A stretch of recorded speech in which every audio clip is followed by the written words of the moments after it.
Ndo situation iri kuBeitbridge kutaura kuno mapurisa nemasoja vatotanga kutenderera mumigwagwa. Motikari dzemapurisa, motikari dzemasoja dzavhurirwa. Chinangwa chavo ndechekuchikidzira macitizens enyika yeZimbabwe vari kuda kuzodemonstrata musi wa31. Tikada kutarisa tinoona zvekare kuti mazuva apfuura ayo tine vanhu vakati wandei vari kuBeitbridge vaidedzera kuti tichange tichipinda mumigwagwa tichidemonstrata. Tine vamwe zvekare vari kunyika yeSouth Africa vanenge vari mudhuze kumesina uko vaidedzera kuti tichauya kuZimbabwe tichikubatsirai kuti munge mune demonstrata. Ndiri kuona panapa kuti kutaura kuno muzuva ranhasi zvisinei nekuti kwasara mazuva mashomanana kuti vanhu vapinde mumigwagwa vaende kunodemonstrata.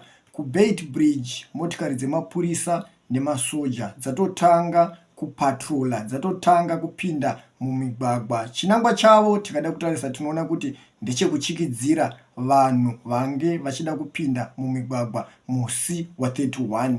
Tikada kutarisa zvekare tinoona kuti ndotsika yehurumende yeZimbabwe yekugara vachikidzira macitizens enyika yeZimbabwe vanenge vachida kudemonstrata. Zvisinei nekuti macitizens enyika yeZimbabwe havasi vanhu veviolence ende macitizens enyika yeZimbabwe vanenge vachida kudemonstrata zvisina mhirizhonga mukati. Mapurisa eZimbabwe Republic Police nemauto edu emunyika yeZimbabwe vanogara varova kaunda, vanogara vapinda mumigwagwa vachichikidzira vanhu kuti vanhu vasabude mudzimba kana kuti vanhu vasapinde mumigwagwa vachinodemonstrata. Ndo situation iripo kutaura kuno, ende zvisinei nekuti varume ava vanorambidza vanhu kuti vapinde mumigwagwa vachinodemonstrata ndo vamwe chete zvekare vakapasisa bill number 3 vachidedzera kuti rakapasiswa nevanhu kana kuti rakakumbirwa nevanhu. Vave kutya zvekare kuona vanhu vachipinda mumigwagwa vachinodemonstrata, because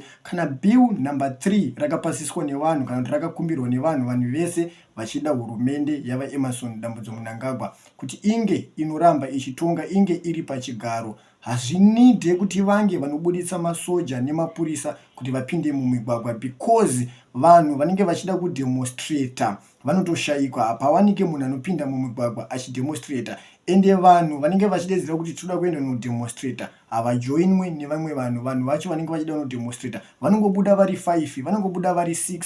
Zvinozoratidza izvo kuti hurumende iri kutonga iri kudiwa nevanhu. Asi ukaona pave kubudiswa motikari idzi, pave kurohwa kaunda yekugara vavharidzira kuti vanhu vasabude, zviri kureva izvo kuti pane something chiri kuhaidwa, pane zviri kuseri zvavasiri kuda kuti zvinge zvinobuda. Ndo situation iripo munyika yedu yeZimbabwe, kana kuti ndo zvinhu zviri kutoitika. Amene kuti muimi munotiwo kudii nezvinhu zvakaita seizvozvi.